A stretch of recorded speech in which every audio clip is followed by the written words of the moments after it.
This is a continuation of The Scarlet Letter by Nathaniel Hawthorne, comprising chapters 13 and 14. Chapter 13. Another View of Hester. In her late singular interview with Mr. Dimmesdale, Hester Prynne was shocked at the condition to which she found the clergyman reduced. His nerve seemed absolutely destroyed. His moral force was abased into more than childish weakness. It groveled helpless on the ground, even while his intellectual faculties retained their pristine strength, or had perhaps acquired a morbid energy, which disease only could have given them. With her knowledge of a train of circumstances hidden from all others, she could readily infer that, besides the legitimate action of his own conscience, a terrible machinery had been brought to bear, and was still operating, on Mr. Dimmesdale's well-being and repose.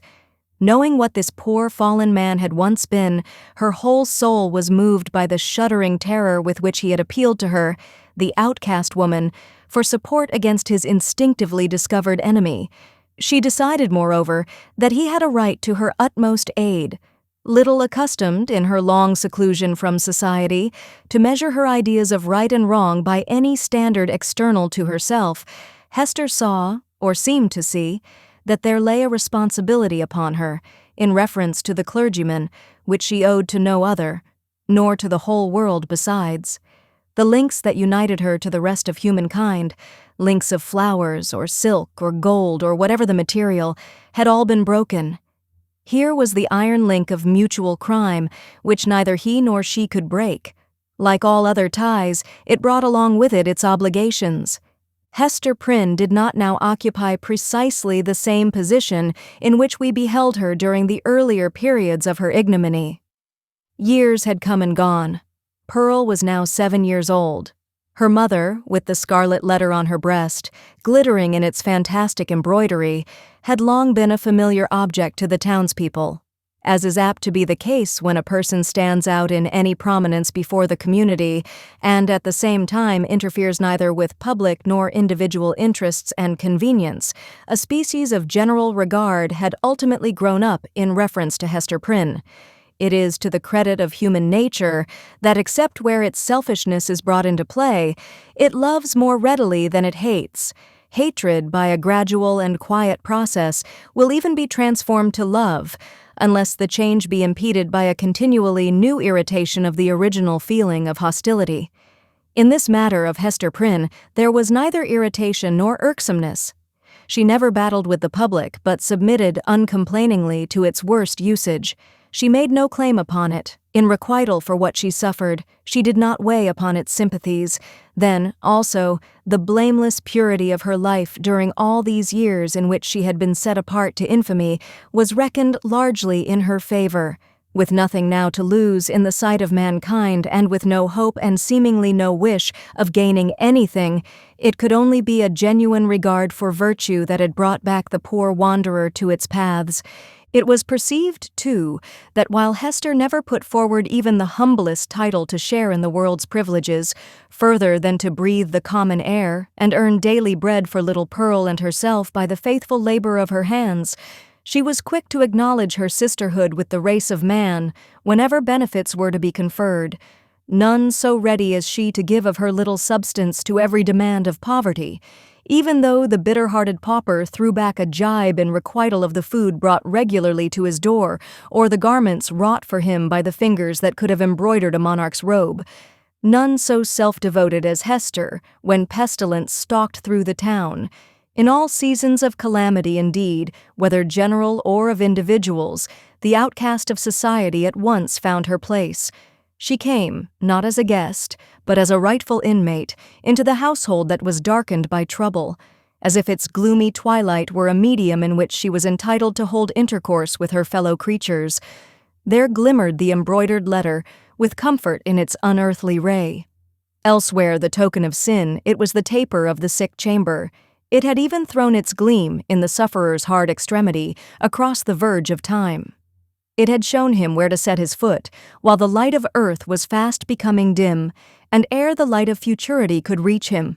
In such emergencies, Hester's nature showed itself warm and rich, a wellspring of human tenderness, unfailing to every real demand and inexhaustible by the largest. Her breast, with its badge of shame, was but the softer pillow for the head that needed one. She was self-ordained a sister of mercy, or we may rather say, the world's heavy hand had so ordained her, when neither the world nor she looked forward to this result. The letter was the symbol of her calling. Such helpfulness was found in her, so much power to do and power to sympathize, that many people refused to interpret the Scarlet A by its original signification. They said that it meant able, so strong was Hester Prynne, with a woman's strength. It was only the darkened house that could contain her. When sunshine came again, she was not there. Her shadow had faded across the threshold. The helpful inmate had departed, without one backward glance to gather up the meed of gratitude, if any were in the hearts of those whom she had served so zealously. Meeting them in the street, she never raised her head to receive their greeting. If they were resolute to accost her, she laid her finger on the scarlet letter and passed on.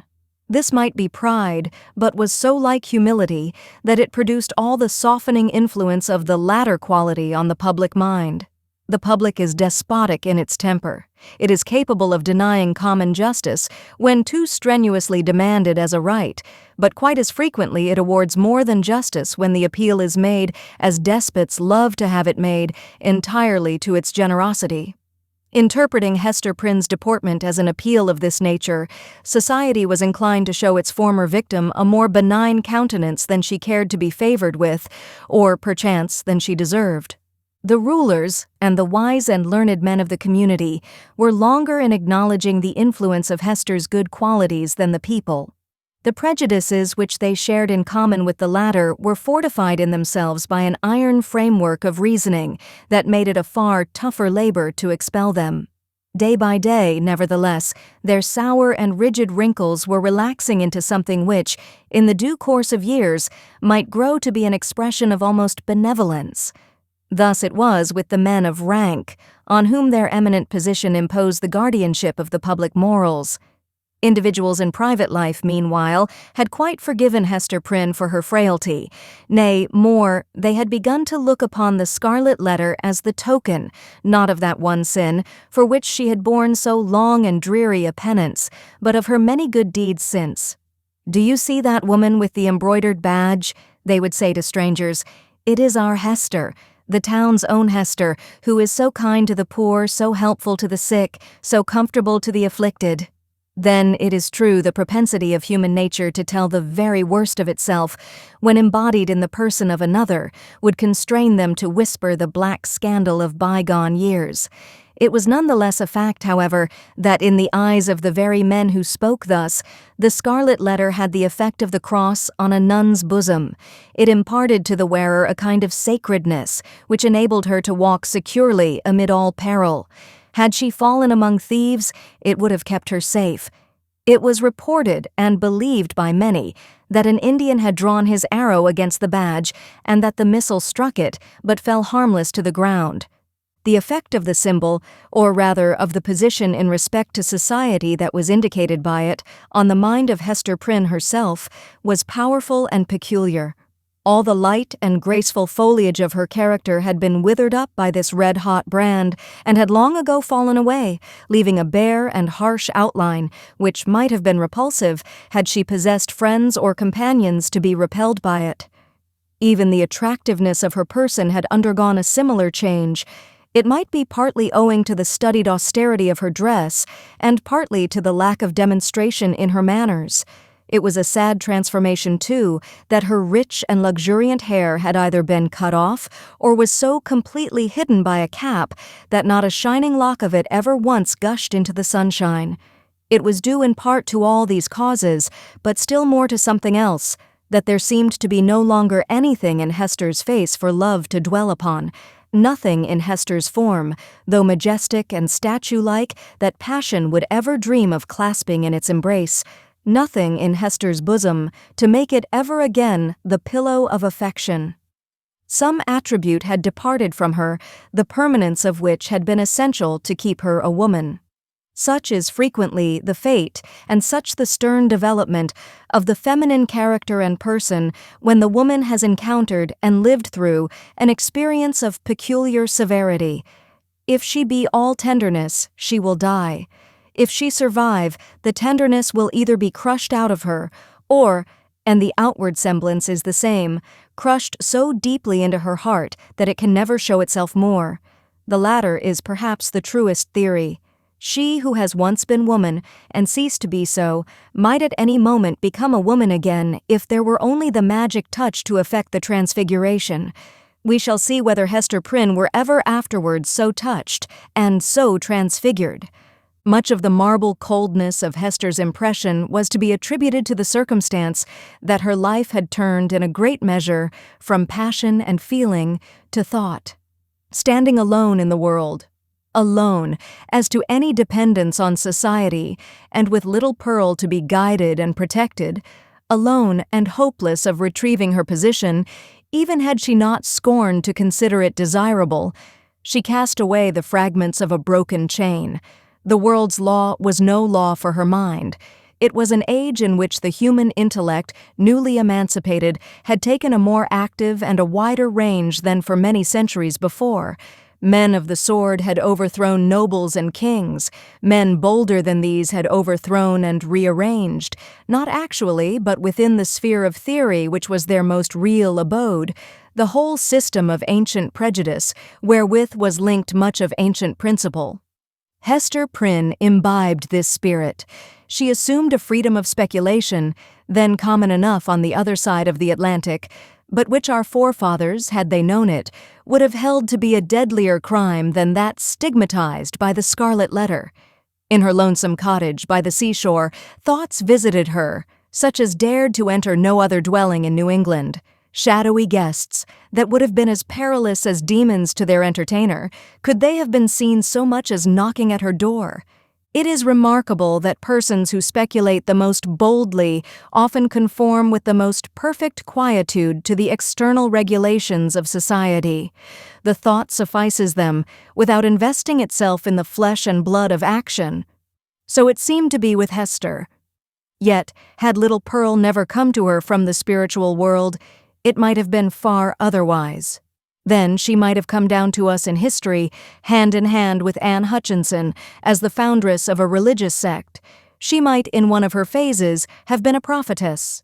She might, and not improbably would, have suffered death from the stern tribunals of the period for attempting to undermine the foundations of the Puritan establishment. But in the education of her child, the mother's enthusiasm of thought had something to wreak itself upon. Providence, in the person of this little girl, had assigned to Hester's charge the germ and blossom of womanhood, to be cherished and developed amid a host of difficulties. Everything was against her. The world was hostile. The child's own nature had something wrong in it, which continually betokened that she had been born amiss, the effluence of her mother's lawless passion, and often impelled Hester to ask, in bitterness of heart, whether it were for ill or good that the poor little creature had been born at all. Indeed, the same dark question often rose into her mind with reference to the whole race of womanhood. Was existence worth accepting, even to the happiest among them? As concerned her own individual existence, she had long ago decided in the negative and dismissed the point as settled. A tendency to speculation, though it may keep woman quiet as it does man, yet makes her sad. She discerns it may be such a hopeless task before her. As a first step, the whole system of society is to be torn down and built up anew. Then the very nature of the opposite sex, or its long hereditary habit, which has become like nature, is to be essentially modified before woman can be allowed to assume what seems a fair and suitable position. Finally, all other difficulties being obviated, woman cannot take advantage of these preliminary reforms until she herself shall have undergone a still mightier change, in which, perhaps, the ethereal essence wherein she has her truest life will be found to have evaporated. A woman never overcomes these problems by any exercise of thought. They are not to be solved, or only in one way. If her heart chance to come uppermost, they vanish. Thus Hester Prynne, whose heart had lost its regular and healthy throb, wandered without a clue in the dark labyrinth of mind, now turned aside by an insurmountable precipice, now starting back from a deep chasm. There was wild and ghastly scenery all around her, and a home and comfort nowhere. At times a fearful doubt strove to possess her soul, whether it were not better to send Pearl at once to heaven, and go herself to such futurity as eternal justice should provide. The Scarlet Letter had not done its office.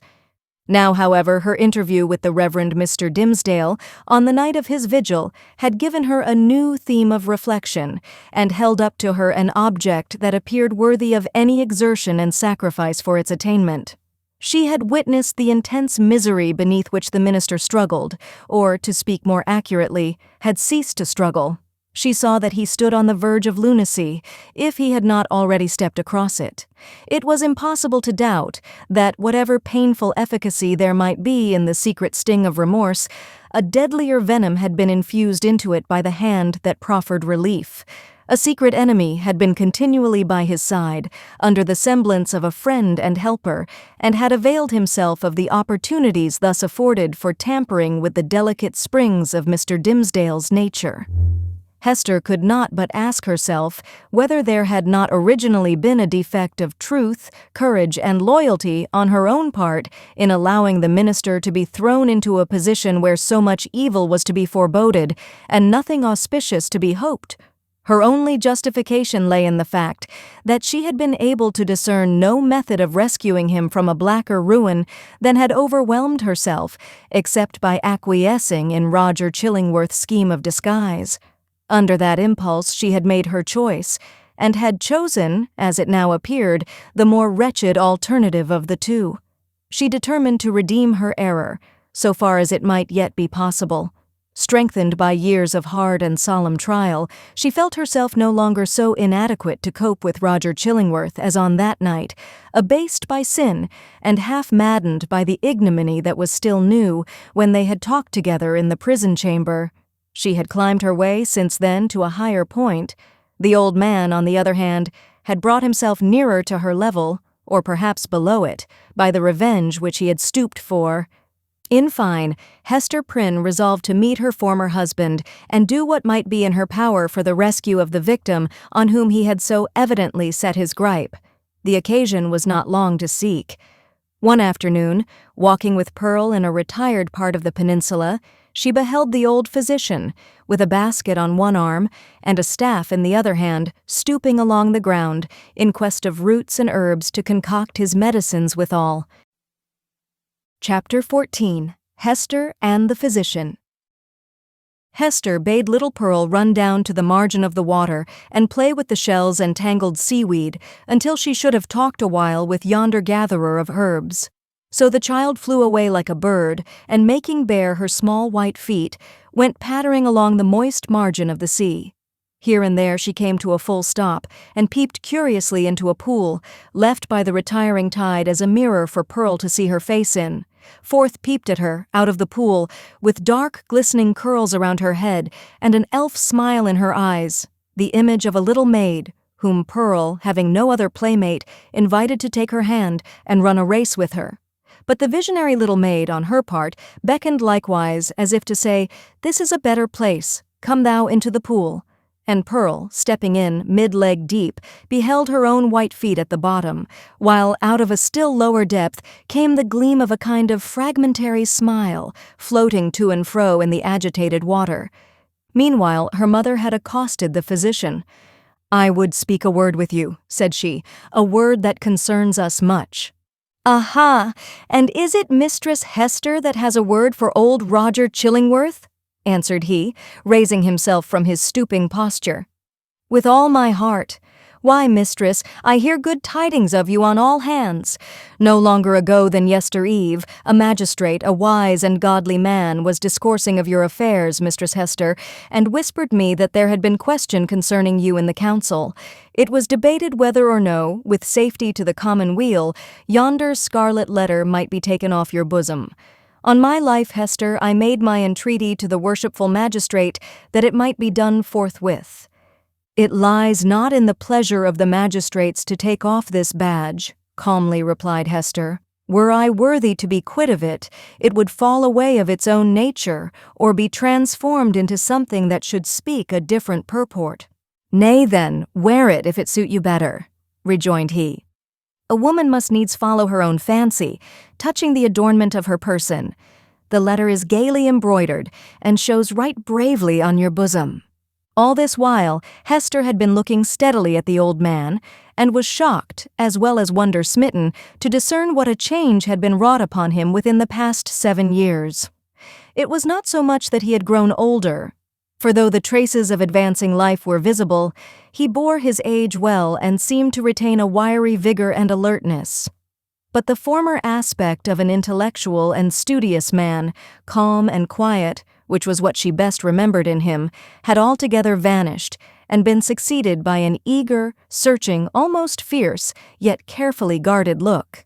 It seemed to be his wish and purpose to mask this expression with a smile, but the latter played him false and flickered over his visage so derisively that the spectator could see his blackness all the better for it.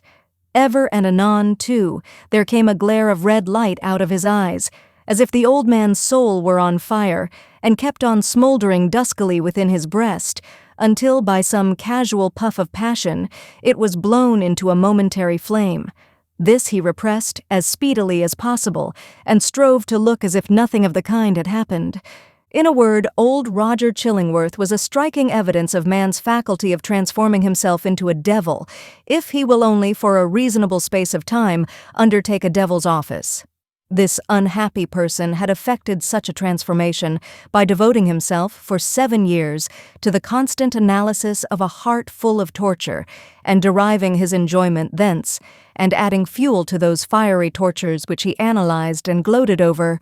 The scarlet letter burned on Hester Prynne's bosom. Here was another ruin, the responsibility of which came partly home to her. "What see you in my face?" asked the physician, "that you look at it so earnestly?" "Something that would make me weep, if there were any tears bitter enough for it," answered she. "But let it pass. It is of yonder miserable man that I would speak." "And what of him?" cried Roger Chillingworth eagerly, as if he loved the topic, and were glad of an opportunity to discuss it with the only person of whom he could make a confidant. "Not to hide the truth, Mistress Hester, my thoughts happen just now to be busy with the gentleman, so speak freely, and I will make answer." "When we last spake together," said Hester, "now 7 years ago, it was your pleasure to extort a promise of secrecy, as touching the former relation betwixt yourself and me. As the life and good fame of yonder man were in your hands, there seemed no choice to me, save to be silent, in accordance with your behest. Yet it was not without heavy misgivings that I thus bound myself, for having cast off all duty towards other human beings, there remained a duty towards him, and something whispered me that I was betraying it in pledging myself to keep your counsel. Since that day, no man is so near to him as you. You tread behind his every footstep. You are beside him, sleeping and waking. You search his thoughts. You burrow and rankle in his heart. Your clutch is on his life, and you cause him to die daily a living death, and still he knows you not. In permitting this, I have surely acted a false part by the only man to whom the power was left me to be true." "What choice had you?" asked Roger Chillingworth. "My finger, pointed at this man, would have hurled him from his pulpit into a dungeon, thence peradventure to the gallows." "It had been better so," said Hester Prynne. "What evil have I done the man?" asked Roger Chillingworth again. "I tell thee, Hester Prynne, the richest fee that ever physician earned from monarch could not have bought such care as I have wasted on this miserable priest. But for my aid, his life would have burned away in torments within the first 2 years after the perpetration of his crime and thine. For Hester, his spirit lacked the strength that could have borne up, as thine has beneath a burden like thy scarlet letter. Oh, I could reveal a goodly secret, but enough. What art can do I have exhausted on him. That he now breathes and creeps about on earth is owing all to me." "Better he had died at once," said Hester Prynne. "Yea, woman, thou sayest truly," cried old Roger Chillingworth, letting the lurid fire of his heart blaze out before her eyes. Better had he died at once. Never did mortal suffer what this man has suffered, and all, in the sight of his worst enemy. He has been conscious of me. He has felt an influence dwelling always upon him like a curse. He knew by some spiritual sense, for the Creator never made another being so sensitive as this. He knew that no friendly hand was pulling at his heartstrings, and that an eye was looking curiously into him, which sought only evil and found it. But he knew not that the eye and hand were mine. With the superstition common to his brotherhood, he fancied himself given over to a fiend, to be tortured with frightful dreams and desperate thoughts, the sting of remorse and despair of pardon, as a foretaste of what awaits him beyond the grave. But it was the constant shadow of my presence, the closest propinquity of the man whom he had most vilely wronged, and who had grown to exist only by this perpetual poison of the direst revenge. Yea, indeed, he did not err. There was a fiend at his elbow. A mortal man with once a human heart has become a fiend for his especial torment. The unfortunate physician, while uttering these words, lifted his hands with a look of horror, as if he had beheld some frightful shape which he could not recognize, usurping the place of his own image in a glass. It was one of those moments, which sometimes occur only at the interval of years, when a man's moral aspect is faithfully revealed to his mind's eye. Not improbably he had never before viewed himself as he did now. "Hast thou not tortured him enough?" said Hester, noticing the old man's look. "Has he not paid thee all?" "No, he has but increased the debt," answered the physician, and as he proceeded his manner lost its fiercer characteristics and subsided into gloom. "Dost thou remember me, Hester, as I was 9 years agone? Even then I was in the autumn of my days, nor was it the early autumn. But all my life had been made up of earnest, studious, thoughtful, quiet years, bestowed faithfully for the increase of mine own knowledge, and faithfully too, though this latter object was but casual to the other, faithfully for the advancement of human welfare. No life had been more peaceful and innocent than mine, few lives so rich with benefits conferred. Dost thou remember me? Was I not, though you might deem me cold, nevertheless a man thoughtful for others, craving little for himself, kind, true, just, and of constant, if not warm, affections? Was I not all this?" "All this and more," said Hester. "And what am I now?" demanded he, looking into her face, and permitting the whole evil within him to be written on his features. "I have already told thee what I am, a fiend. Who made me so?" "It was myself," cried Hester, shuddering. "It was I, not less than he. Why hast thou not avenged thyself on me?" "I have left thee to the Scarlet Letter," replied Roger Chillingworth. "If that have not avenged me, I can do no more." He laid his finger on it with a smile. "It has avenged thee," answered Hester Prynne. "I judged no less," said the physician. "And now, what wouldst thou with me touching this man?" "I must reveal the secret," answered Hester firmly. "He must discern thee in thy true character. What may be the result, I know not. But this long debt of confidence due from me to him, whose bane and ruin I have been, shall at length be paid.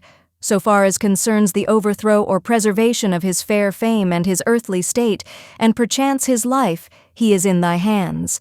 Nor do I, whom the Scarlet Letter has disciplined to truth, though it be the truth of red-hot iron entering into the soul, nor do I perceive such advantage in his living any longer a life of ghastly emptiness, that I shall stoop to implore thy mercy.